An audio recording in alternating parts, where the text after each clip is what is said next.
Meus irmãos, a paz do Senhor, eu queria cumprimentar a todos os irmãos com muita alegria, tá bom?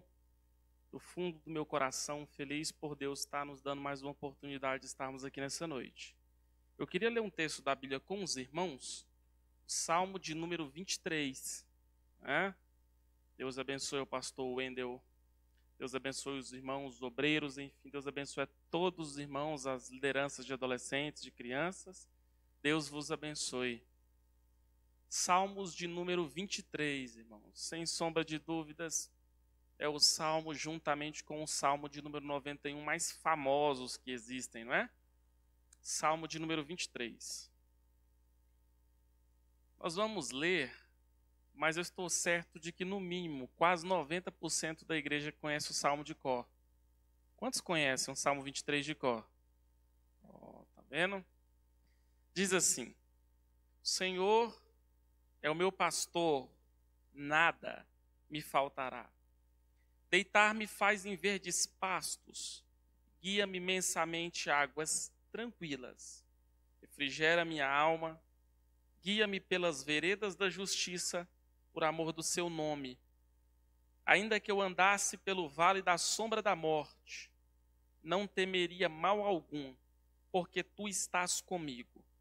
A tua vara e o teu cajado me consolam. Preparas uma mesa perante mim na presença dos meus inimigos. Unges a minha cabeça com óleo, e o meu cálice transborda. Certamente que a bondade e a misericórdia do Senhor me seguirão todos os dias da minha vida, e habitarei na casa do Senhor por longos dias. Amém? Pode se sentar. Irmãos, igual eu já comentei aqui nessa noite, Salmo de número 23, ele é um salmo conhecidíssimo, não só por cristãos, quanto por pessoas que não professam cristianismo. É normal você ir no bar e encontrar o Salmo 23. Supermercado, padaria, não importa. Provavelmente o Salmo 23 vai estar lá. Todavia, nós não podemos nos esquecer de que o Salmo de número 23, ele é um salmo que carrega lições espetaculares para com Deus. Embora ele é um salmo muito conhecido, ele, porém, é um salmo pouco compreendido na sua originalidade. E o que é fato é que essa regra e que esses princípios vão se aplicar já no versículo de número 1. Por muitas das vezes, eu vi pregadores dizer assim: o Senhor é meu pastor, nada me faltará. Não vai faltar bênção, não vai faltar prosperidade, não vai faltar vitória, não vai faltar uma luz no fim do túnel. Outras vezes, eu já vi pregadores dizer que não vai faltar lutas, não vai faltar adversidades, não vão faltar dificuldades. E por muitas das vezes, eu me questionei qual é a real interpretação do Salmo de número 23. Logo, o Salmo de número 23, ele na sua originalidade, ele é assim: o Senhor é o meu pastor, por isso de nada eu sentirei falta. O Senhor é o meu pastor, por isso de nada eu sentirei falta. Os irmãos vão se lembrar que o escritor desse salmo foi o salmista Davi. E ele escreveu 70% dos salmos. Dos 150 que a Bíblia compõe, 70% desses salmos foram escritos por Davi. Segunda regra é que quando Davi escreve o Salmo de número 23, ele fala de verdes pastos, ele fala de águas tranquilas, ele vai falar sobre bordão, sobre cajado, porque ele sabia o que era bordão, cajado, verdes pastos e águas tranquilas. Portanto, Davi, por ser pastor de ovelhas, ele vai pedir para Deus fazer para com ele aquilo que ele fazia pelas suas ovelhas. E a pergunta que fica é: quais eram as atitudes que Davi fazia para com as suas ovelhas? Certamente, a mais importante dela é o atributo da proteção. Em 1 Samuel, capítulo de número 17, o versículo de número 34, Davi está dando o seu relatório para o rei Saul e dizendo assim para Saul: toda vez que vinha o leão e que vinha o urso, que tentava arrebatar a ovelha, eu os matava. Davi não está dizendo que o leão veio para matar a ovelha uma vez. Davi está dizendo todas as vezes que estava em perigo, eu matava o leão, e toda vez que vinha urso, eu matava. Porém, Davi agora não se coloca na posição de pastor, ele só coloca na posição de ovelha.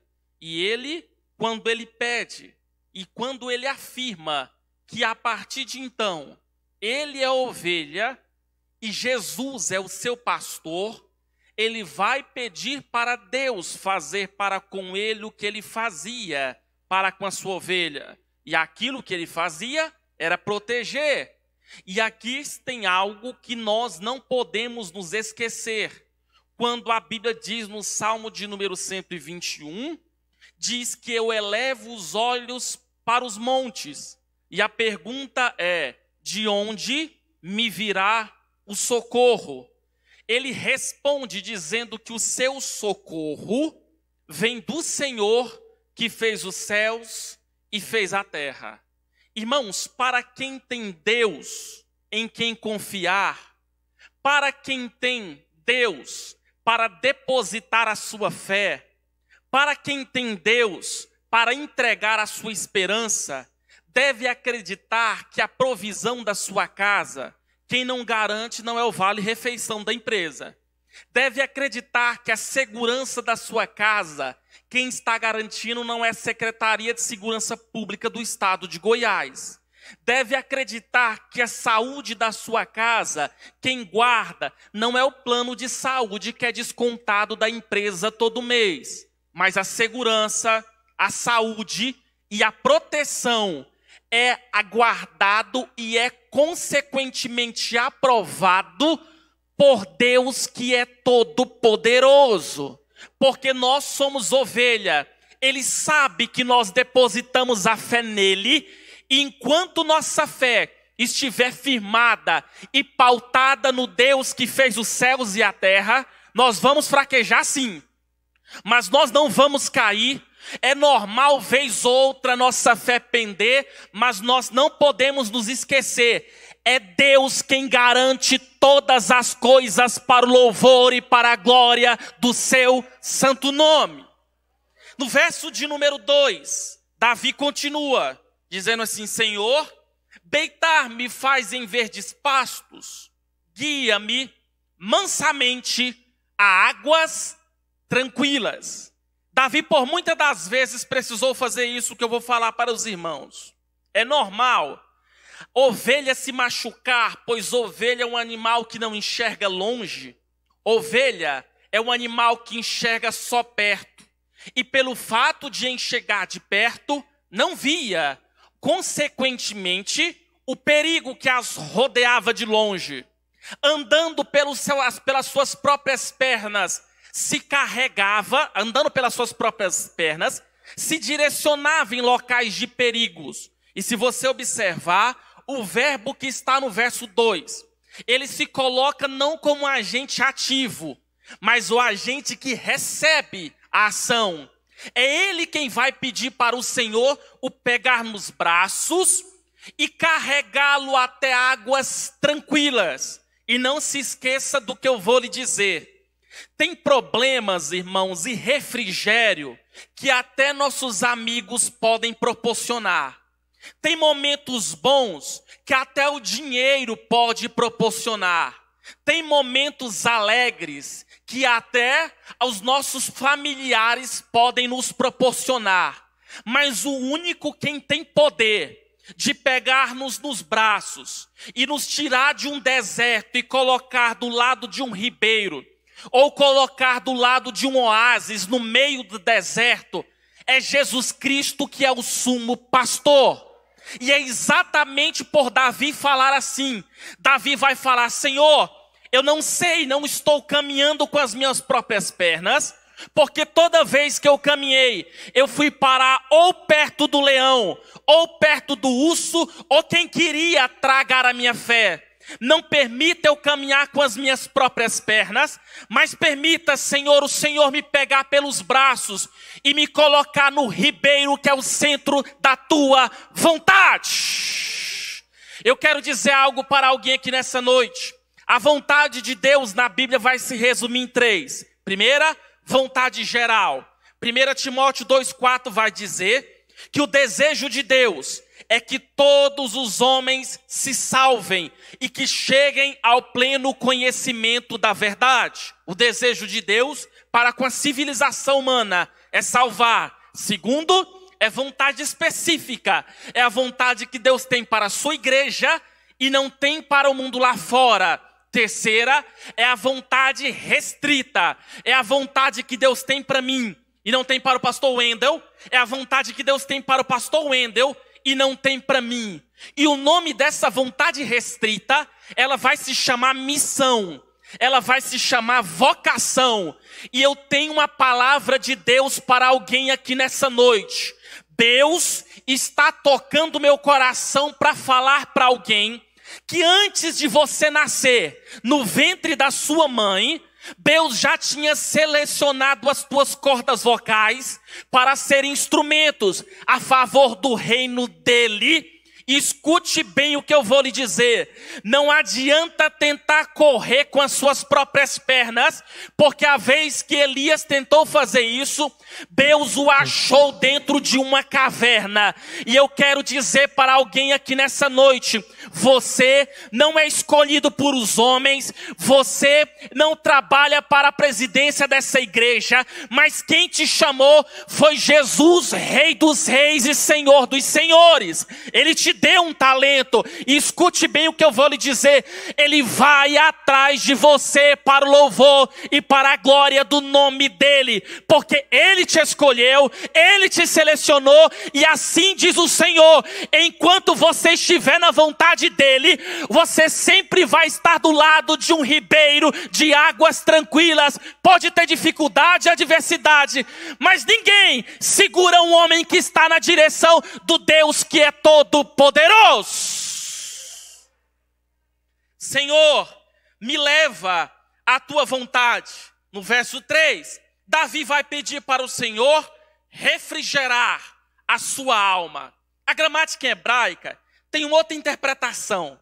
A gramática em hebraica diz assim: Senhor, alivia o meu respirar, mostrando que se Davi estivesse com a respiração comprometida, o estado de ansiedade da ovelha, o estado de ansiedade de Davi, estava o atrapalhando na sua comunhão com Deus. Irmãos, segunda-feira eu precisei fazer uma viagem para dar entrevista em um programa, e lá o apresentador me perguntou: Starley, você tem uma definição sobre o que é ansiedade? Eu gosto de uma definição de um psicólogo norte-americano chamado Rollo May, quando ele vai dizer que a ansiedade é um estado íntimo de apreensão. A ansiedade, ela tem a sua raiz na alma, mas ela vai apresentar suas consequências no corpo. O ansioso não fica parado. O ansioso não fica quieto. As unhas do ansioso sempre vão andar comidas. Por quê? Porque a ansiedade, ela vai apresentar uma definição daquilo que nos gera apreensão íntima. Logo, eu gosto de uma frase do Dr. Hernandes Dias Lopes, quando ele vai mostrar no seu livro sobre ansiedade, uma estatística que vai comprovar que 75% das coisas que nos deixam ansiosos nem vão acontecer. A pergunta é, Starley, a ansiedade ela é ruim? Sim, a Bíblia reprova a ansiedade que nos compromete a nossa fé para com Deus. Por que a Bíblia reprova? Resposta, porque a ansiedade, ela vai no mínimo destruir 3 áreas da sua vida. A primeira vai ser chamada destruição física. Efeitos físicos da ansiedade: úlceras, dor de cabeça, alergia na pele, dor nas costas, borboleta no estômago, falta de fôlego, insônia. Você lembra por que seu pai falava assim, vai dormir, que amanhã cedo nós vamos viajar? Lembra que você nem dormia à noite? Ansioso, esperando logo a viagem, se ela fosse boa, né? Logo, a insônia é um atributo e pode ser uma característica da ansiedade. O ansioso não dorme bem, fadiga, perda de apetite e desejo frequente de urinar. Não se esqueça que quando o nosso estado íntimo de apreensão se define por ansiedade, toda hora vai bater o desejo de urinar. Logo, tem consequências psicológicas também. A ansiedade ela tem potencial para reduzir a sua produtividade. Agora me explica como é que alguém ansioso dá conta de ser produtivo, dá conta de ser criativo e dá conta de ser original. É impossível, pelo fato de que a ansiedade ela arranca a originalidade e a criatividade. No verso de número 3, Davi está ansioso e ele está pedindo para Deus aplacar a sua ansiedade. A terceira marca, a primeira é a física, segunda, psicológica, terceira é a espiritual. Acredite você ou não, tenha fé você ou não, a ansiedade ela se torna uma parede que vai dividir você da presença de Deus. Jesus chegou inclusive a dizer, não andeis ansiosos por coisa alguma. Logo, a ansiedade nos proporciona um estado íntimo de apreensão que reduz a nossa fé na grandeza de Deus. Mas não se esqueça, caso a ansiedade esteja comprometendo a nossa alma, a ansiedade diminui a fé, a ansiedade diminui a confiança, a ansiedade faz a esperança se esvair. Porém, a Bíblia diz que os que confiam no Senhor, os que confiam, não no homem, os que confiam não no seu pai, não na sua mãe, mas os que confiam no Senhor, serão como os montes de Sião, que não se abala, mas permanece firme para todo o sempre. Irmãos, eu tenho lutado contra o sentimento de ansiedade e tenho falado para minha alma, Deus é maior, Deus é poderoso, Deus cuida de mim, Deus me guarda, Deus ele é soberano. É um desafio de Deus para você aqui nessa noite, aumentar a sua fé e não se esquecer que Jesus está sentado no trono e que Ele vai prover, proteger e promover a sua vida espiritual para o louvor e para a glória do nome do Deus de Israel. É a ansiedade que nos oprime, não é, irmãos? A ansiedade nos oprime na obra de Deus. Senhor, será que o pregador vai vir? Senhor, será que a festa vai dar certo? Senhor, será que o culto vai ser uma bênção? Senhor, será que nós vamos vencer? Por que acontece isso? Porque a ansiedade bate na nossa porta. Mas não se esqueça, essa obra não pertence aos homens. Essa obra pertence a Jesus de Nazaré da Galileia. A obra e o louvor é para Ele. Quantos já viram obra do governo parada? Levanta a mão. Você vai ver, mas você não vai ver a obra de Deus parar, porque a obra é dele. Eu disse aqui na última vez, irmãos, quem é o sustentáculo da Befama Vila Fátima? É Jesus, Rei dos Reis e é Senhor dos Senhores. Que é fato? No verso de número 4, Davi vai falar: Senhor, ainda que eu andasse pelo vale da sombra da morte, eu não temeria mal algum. E ele vai dizer por quê? Porque a tua vara e o teu cajado me consolam. Irmãos, qual era o instrumento do pastor? Uma vara. Na ponta dela era ferro. E uma das pontas da vara era justamente para aplacar o urso, o leão e o que viria para pegar a ovelha. Só que nós também não podemos esquecer que o outro lado do cajado do pastor existe uma espécie de meia-lua com o seguinte propósito: colocar no pescoço da ovelha, porque vez ou outra tinha ovelha danadinha que se desgarrava do pasto. Então o que Davi precisava fazer? E puxar. Só que muitas das vezes Davi puxava e trazia. Só que quando ele trazia e tirava do pescoço, a ovelha voltava de novo. O que eu vou falar para você aqui, existem relatos históricos. Mas por muitas das vezes, Davi fez uma atitude que muitos não entendem. Sabe o que Davi fez? Ele pegava a ovelha, que tentava se desgarrar, quebrava a perna da ovelha, para que a ovelha não pudesse se desgarrar do pasto. E não se esqueça do que eu vou lhe falar aqui nessa noite. Vez ou outra, irmãos, Deus faz isso conosco. E ainda hoje, ministrando na escola dominical lá na nossa sede, o que eu repeti hoje de manhã lá, eu repito aqui. Deus, Ele é um Deus que, se Ele sabe que dói no seu pé, Ele não vai apertar na sua mão. Ele aperta onde dói.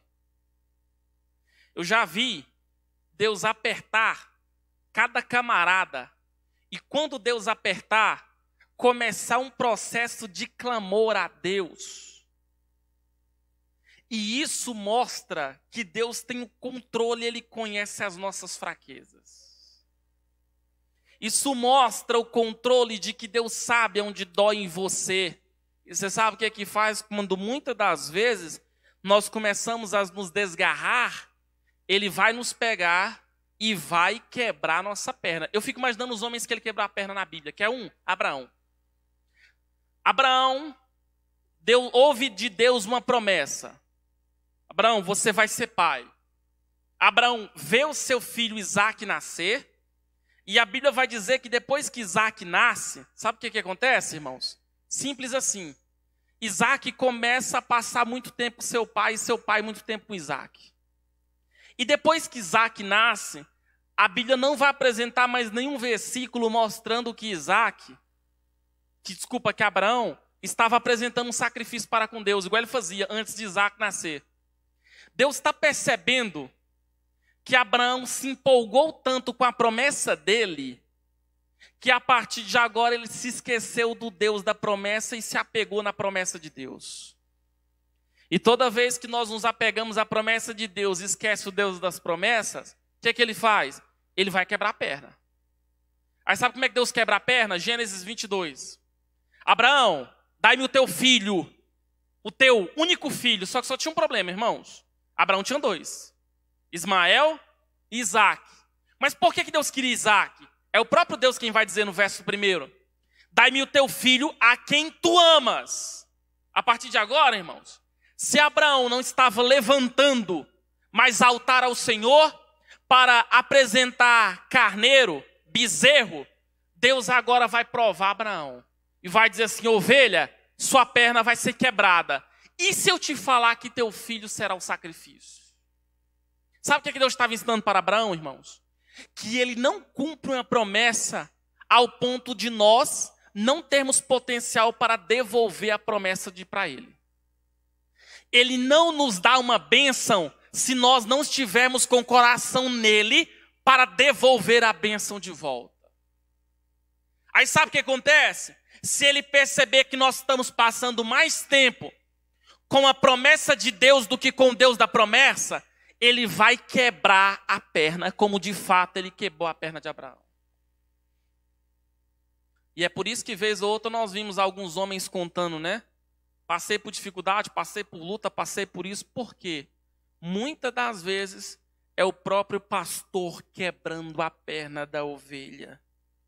E é por isso no verso de número 5, ele vai pedir para o Senhor: preparas uma mesa perante mim na presença dos meus inimigos. E ele vai dizer na parte B: unge a minha cabeça com óleo. Por que Davi diz essa expressão? Voltando a explicar, irmãos, ele está pedindo para Deus fazer com ele aquilo que ele fazia com as ovelhas. Na Palestina, nessa época de Davi, muitas das ovelhas eram ovelhas que entravam muitas moscas pelas narinas da ovelha. E aquilo lá, irmãos, claro que o pastor ficava com muito dó das ovelhas, sabe por quê? Porque quando as moscas entravam nas narinas, elas ficavam batendo as suas cabeças e as suas testas nas pedras. Automaticamente estava comprometendo justamente a cabeça das ovelhas. E só tinha algo que levava as moscas embora, que fazia com que as moscas sumissem. Sabe o quê? Era um óleo que carregava uma fragrância, que essa fragrância, onde ela chegava, mosca nenhuma ficava. E eu fico me perguntando, irmãos, qual deve ser a importância do poder de Deus e da unção na nossa vida? Escute bem o que eu vou lhe falar. Aquilo que ainda faz a diferença ainda é o poder do Espírito Santo de Deus. Comentando ainda na escola dominical hoje de manhã, eu falei, irmãos, aquilo que os homens não podem fazer, aquilo que o Espírito Santo vai estar sempre disposto a fazer. Não adianta a gente tentar convencer a fulano, deixa disso, deixa daquilo, larga isso, abandona aquilo. Isso é uma obra de regeneração, e regeneração é milagre, o homem não faz milagre. Quem faz milagre é só o Espírito Santo de Deus. Deus sabe a hora de derramar o óleo na cabeça da sua ovelha, e as moscas vão embora para o louvor e para a glória de Deus. No verso de número 6, ele vai falar: Senhor, certamente que a bondade e a misericórdia me seguirão todos os dias da minha vida. E ele faz um voto ao Senhor: e habitarei na casa do Senhor por longos dias. Irmãos, caiu, levanta. Bate a poeira e levanta. Pensou em retroceder no ministério? Bate a poeira e levanta. Ficou triste porque falaram de você? Bate a poeira e levanta. Mas aconteça o que acontecer, venha para a igreja, porque é na casa do Senhor que o Senhor ordena a bênção e a vida para sempre. Eu quero, irmãos, com muito fervor no meu coração, pedir para os irmãos ficarem de pé, que eu quero fazer uma oração com você e por você.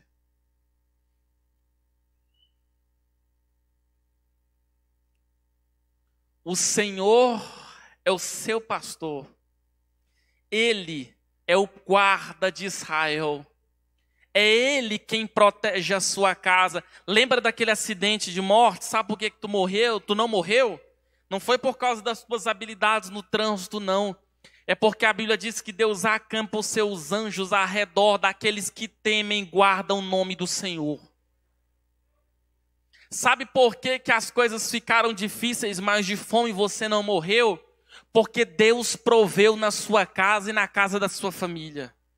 Sabe por que, irmãos, você foi para o hospital, mas está bem vivo aí? Porque Deus ainda tem história com você e vai usar as suas cordas vocais para você cumprir o seu ministério para o louvor e para a glória de Deus. Não se esqueça, irmãos. Ainda que andamos pelo vale da sombra da morte, nós não podemos temer nada, porque nós ainda temos uma esperança, nessa esperança que todo crente deve estar pautado. Sabe em quê? A presença de Jesus será conosco até o arrebatamento da igreja para nos consolar. E depois que chegarmos na Nova Jerusalém Celestial, vamos continuar adorando ao Deus que é Rei dos Reis por toda a eternidade.